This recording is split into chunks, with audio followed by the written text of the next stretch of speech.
चलिए आगे बढ़ते बात कर लेते हैं उत्तराखंड की। उत्तराखंड में सीएम पुष्कर सिंह धामी ने फॉरेस्ट फायर और चारधाम यात्रा समेत कई महत्वपूर्ण मामलों को लेकर अधिकारियों की बैठक ली है। बैठक में दिल्ली से सीएम धामी वीडियो कॉन्फ्रेंसिंग के जरिए जुड़े। बैठक के लिए सचिवालय में मुख्य सचिव, प्रमुख वन संरक्षक और सभी विभागों के अधिकारियों समेत जिलों के डीएम भी जुड़े। बैठक में सीएम ने जंगलों की आग पर काबू पाने के लिए अधिकारियों को कई दिशा निर्देश भी दिए हैं। माननीय मुख्यमंत्री जी ने आज ये बैठक करी वर्चुअल मोड में और उन्होंने निर्देशित किया 3 महत्वपूर्ण चुनौतियां जो प्रदेश के समक्ष हैं, फॉरेस्ट फायर्स, पेयजल की किल्लत और चारधाम यात्रा की व्यवस्थाएं। और सभी ज़िले यहाँ पर उपस्थित थे, ज़िलों के सभी अधिकारी और राज्य स्तरीय सभी अधिकारी भी उपस्थित थे। तो जो भी निर्देश माननीय मुख्यमंत्री जी ने दिए हैं उनका हम लोग 100% अनुपालन करेंगे। 1 सप्ताह बाद फिर से हम लोग समीक्षा करेंगे कि आज जो निर्देश मिले हैं वो कहाँ तक उनकी कंप्लायंस हुई है। सारी सड़कें दुरुस्त हो जाएंगी, सफाई व्यवस्था पर विशेष ध्यान दिया जाएगा, कोई भी कूड़ा ना फेंके, प्लास्टिक फ्री चारधाम यात्रा हम लोग कराने का प्रयास कर रहे हैं। चलिए इसी खबर पर ज्यादा जानकारी ले लेते हैं। हमारे साथ में state bureau head Sonu Singh जुड़ गए।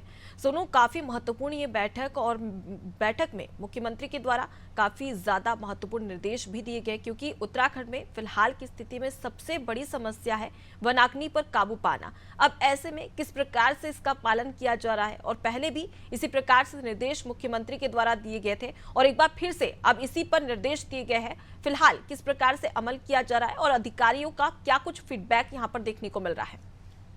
देखिए, जिस तरह से मुख्यमंत्री की गंभीरता आज पूरे वनाग्नि के मामले को लेकर के सामने आ रही है, इससे बखूबी समझा जा सकता है कि सरकार कितना गंभीर इस पूरे मामले को लेकर के है।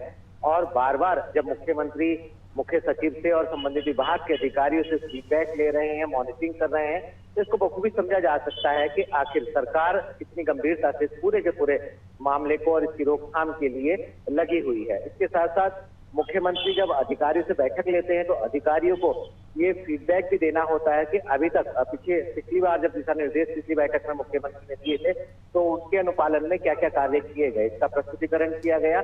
मुख्यमंत्री ने जो फीडबैक लिया और उसके बाद जो दिशा निर्देश दिए हैं अब उनका अनुपालन करना सुनिश्चित किया जा रहा है। मुख्य सचिव स्वयं मॉनिटरिंग कर रही है, अधिकारियों से समन्वय स्थापित किया जा रहा है। किस तरह से लगातार जन जागरूकता के सहयोग से पूरे के पूरे वनाग्नि के मामले को कंट्रोल किया जा सकता है, लोगों की जान ना जाए, वन्य जीवों की जान ना जाए, और जो आग का दायरा है वन्य क्षेत्रों में लगने वाली उसको कम किया जा सके। इन तमाम पहलू पर लगातार गंभीरता से फोकस किया जा रहा है और उम्मीद ये की जा रही है कि जल्द ही इस पूरे के पूरी वनाग्नि की घटना को पूरी तरह से नियंत्रित कर लिया जाएगा। और कहीं ना कहीं जो एक संकल्प सरकार का है कि वन संपदा को रोका जाए, उसका जो नुकसान हो रहा है, जान माल का नुकसान ना हो, वन्य जीवों की जान पे खतरा ना बने, ये संकल्प सरकार का जल्द ही पूरा होता हुआ नजर आएगा। जी, तो वन्य संपदा, वन्य जीव को और वन्य प्राणियों को सुरक्षित रखने के लिए, संरक्षित रखने के लिए जरूरी हो जाता है कि कहीं ना कहीं वनाग्नि पर काबू पा लिया जाए।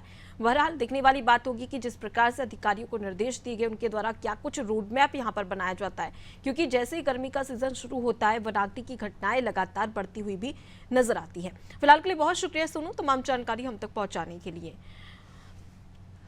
तो देखिए, उत्तराखंड में लगातार वनाग्नि की घटनाएं बढ़ती ही जा रही है और इसी के तहत मुख्यमंत्री पुष्कर सिंह धामी के द्वारा एक बड़ी बैठक ली गई, जिसमें चारधाम यात्रा के साथ ही साथ वनाग्नि जो कि सबसे बड़ी परेशानी है फिलहाल उत्तराखंड में, उसको लेकर वीडियो कॉन्फ्रेंस के जरिए बातचीत की गई और अधिकारियों को निर्देश भी दिया गया है।